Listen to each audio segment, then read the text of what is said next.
Assalamualaikum sahabat-sahabat. Waalaikumsalam. Ya, mana yang mengenali kawan buaya ataupun sarang lobo, kawan sudah mula start niaga lah di kedai Kampung Kebun ni.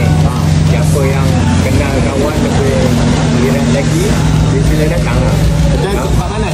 Depan masjid Kampung Kebun. Jual apa?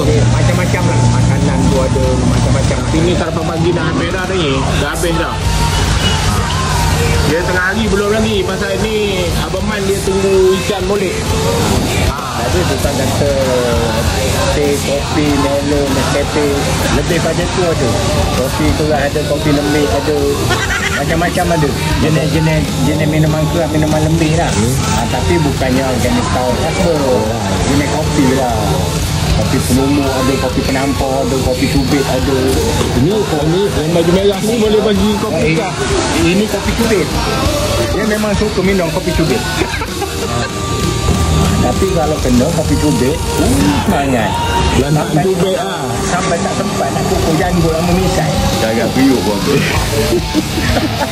Okey, sahabat-sahabat semua, kedai ni dekat Tu Sekolah Agama. Tu Sekolah Agama. Ini sebelah sini masjid, kawasan masjid Kampung Kebun. Okey, boleh datang sini. Siapa-siapa dah cari kita, Bahman kita ni, ya. Mantap, okey.